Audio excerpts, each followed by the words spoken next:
이달 말 유엔 안보리 대북제재위원회 전문가 패널의 임무가 러시아의 임기 연장 거부로 종료됩니다.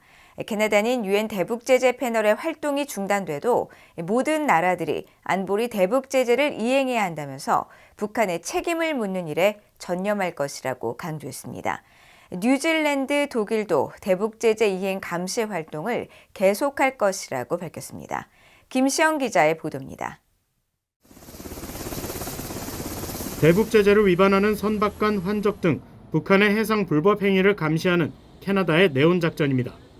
캐나다 국방부는 지난해 9월부터 11월까지 캐나다 해군 밴쿠버함과 CP-140 오로라 해상 초계기가 대북 제재 회피 감시 임무를 수행했다고 설명했습니다. 또 캐나다는 네온 작전을 통해 함정과 항공기 등을 주기적으로 배치해왔으며 이 같은 네온 작전을 오는 2026년 4월까지 연장했다고 밝혔습니다.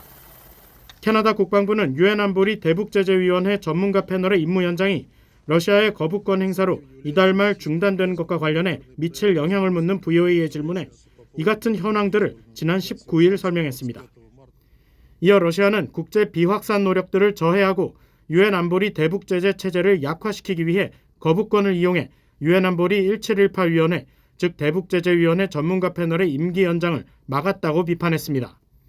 그러면서 캐나다는 네온 작전과 같은 다국적 제재 감시 노력에 대한 기여 등 북한의 책임을 묻는 일에 전념하고 있으며 러시아의 거부권 행사에도 불구하고 유엔 안보리 제재 자체는 여전히 유효하며 모두가 준수해야만 한다고 강조했습니다. 2017년 북한의 6차 핵실험에 대응한 유엔 안보리 결의 2375호는 석탄과 석유, 해산물 등 북한의 금수 품목의 밀수를 막기 위해 북한 선박과의 선박 간 환적 등을 금지하고 있습니다.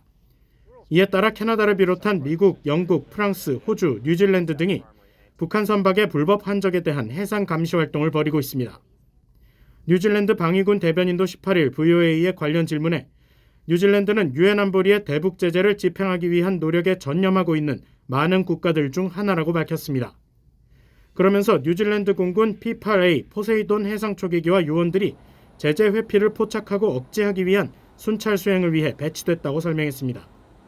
앞서 뉴질랜드 방위군은 지난 10일 보도자료를 통해 대북제재 결의 회피 행위를 적발하고 억제하기 위해 통산 6번째로 국제수역에 해상 초계기 1대와 전문 요원을 배치할 것이라고 밝힌 바 있습니다.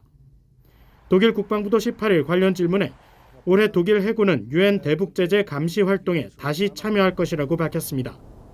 앞서 독일은 지난 2021년 11월 대북제재 회피 행위를 감시하기 위해 해군 호위함 바이에른함을 처음으로 파견해 관련 활동에 참여한 바 있습니다. 북한은 이 같은 국제사회의 감시 활동에 강하게 반발해왔습니다.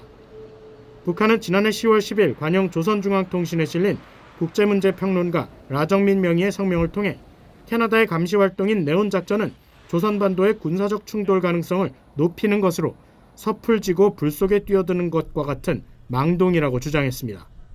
VOA 뉴스 김시영입니다.